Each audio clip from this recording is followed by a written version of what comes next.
이번 정부가 한 해에 의대 정원을 2,000명 늘린다고? 처음엔 기자들도 설마 반신반의하는 분위기였습니다. 그런데 웬걸 의과대학 정원을 2,000명 증원하여 현재 3,058명에서 5,058명으로 확대합니다. 일방적인 정책만을 발표하는 정부의 태도에 깊은 유감을 표하며 총파업 절차에 돌입할 것입니다. 일사천리로 발표하더니 정말 증원 배정까지 속전속결로 해버렸습니다. 하지만 증원 찬성론자도 심지어 정부도 웃을 수만은 없는 상황입니다. 지금 벌써 한 달이 넘게 계속되고 있죠. 총선을 앞두고 극한으로 치닫고 있는 의정대치의 맥락을 한번 짚어보려고 합니다.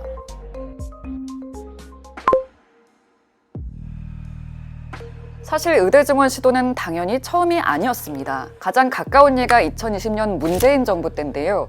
그해 7월 말 앞으로 의대 정원 4,000명을 늘릴게 이렇게 정부가 발표를 한 거죠. 이외에 공공의대 설립, 10년간 지역 근무를 전제한 지역의사 선발 전형까지 담겼는데 의사들이 바로 들고 일어났습니다. 당시 대학병원 등의 전공의들까지 총파업에 나선 점, 국시거부 등 의대생들도 집단행동에 가세한 점 등은 모두 현사태와 판박입니다. 다만 이때는 코로나 유행이 안정될 때까지 관련 논의를 중단하고 원점 재검토로 돌리면서 상황이 종료됐어요. 2주도 안 돼서 문정부가 백기를 든 거예요. 일단 코로나19가 터진 첫 해라 감염병 리스크가 컸고요. 더 많은 의사가 필요하다는데 사회적 공감대도 지금처럼 크진 않았습니다. 지금은 89%의 국민이 찬성한다 할 정도로 여론의 지지가 압도적인 상황이죠. 개인적으로는 필수 의료 이슈가 이렇게 큰 주목을 끌게 된 계기를 2022년 서울 아산병원 간호사 사망 사건으로 보는데요. 빅5에서 근무하는 30대 간호사가 뇌출혈로 쓰러졌는데 병원 안은 수술이 가능한 의사가 한 명도 없었던 겁니다. 이후 응급실 뺑뺑이, 소아과 오픈런 등 우리 의료 체계가 적신호라는 걸 보여주는 징후들이 많이 보도된 것도 물론 한몫했습니다. 지금은 대통령이 의사 증원에 굉장히 강력한 의지를 갖고 있습니다. 대통령실은 의료사고 관련 의사들의 사법 리스크 완화 또는 수가 인상 등은 논의가 가능하지만 증원 자체는 제론의 여지가 없다고 못 박은 상황입니다.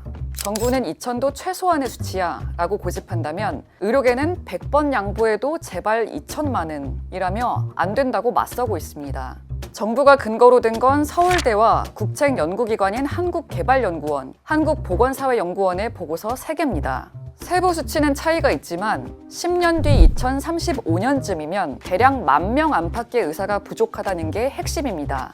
아이러니한 건 정책 근거가 된 보고서 저자들은 모두 지금 정부가 발표한 규모의 증원은 부정적이라는 겁니다. 한마디로 너무 급진적이란 거죠. 긴 호흡으로 연간 750에서 1,000명 정도를 늘리면서 연착륙시키자는 게 연구자들의 생각입니다. 사실 여기엔 25일부터 사직에 들어간 의대 교수들이 주장하는 의학교육 부실화에 대한 우려도 함께 들어가 있습니다. 필요하면 정부는 해부용 시신인 카데바도 수입을 고려할 수 있다고 밝혔는데요.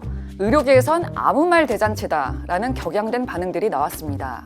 또 정부가 증원분 80%를 몰아준 비수도권 의대는 가르칠 교수가 없어서 스카우트 쟁탈전에 나섰다는 소식도 들립니다. 이 부분은 의사들의 집단행동이 정당한가를 떠나서 차분하고 냉정하게 생각해봐야 할 대목입니다. 또 애초에 정부가 의대 정원 확대를 발표한다는 보도가 나온 시점이 공교롭게 강서구청장 보궐선거 직후다 보니 포퓰리즘이다, 총선을 위한 여론 반전 시도다 라는 말이 나오기도 했습니다. 이와 함께 2,000이 워낙 예상치를 웃도는 숫자다 보니 출입기자들 사이에서도 정부가 일단 크게 지르고 협상을 통해 깎아나가려는 전략이 아닐까라는 추측이 나오기도 했습니다.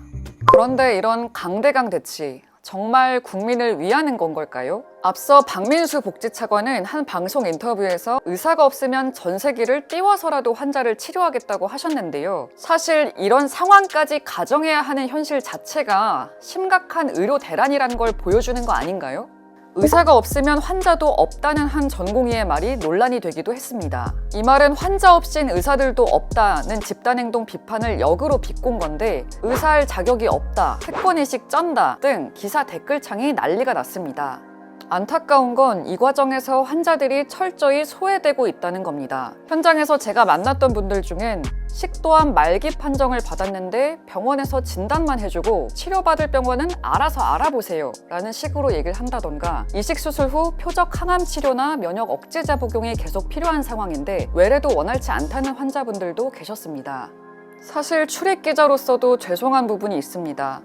의정 갈등을 너무 경마식 저널리즘처럼 중계하듯이 보도하고 있는 게 아닌가 싶은 건데요. 제가 앞서 의료 공백 관련 국회 토론회 기사를 이달 초 썼었습니다. 기사 분량을 조절하다 보니 의료 전문가나 보건의료노조 관계자 멘트는 다 들어갔는데 환자단체에서 나오신 분 멘트만 통편집이 된 겁니다. 언론조차도 이번 사태를 치킨 게임 중계하듯이 환자를 도외시하고 있는 건 아닌가 돌아보게 된 계기였습니다. 이 와중에 대통령이 미복귀 전공의에 대한 면허정지 처분을 유연하게 처리할 것을 주문하면서 국면 전환에 대한 기대가 높아지고 있는데요. 정부와 의료계 모두 이 싸움이 누굴 위한 싸움인지 생각해볼 시점입니다. 정부는 증원을, 또 의료계는 증원 철회를 고집 중인데요. 원하는 결과를 얻는다 하더라도 남는 것은 환자들의 희생과 상대에 대한 불신뿐이라면 어떤 의미가 있는지 돌아봐야 하지 않을까요?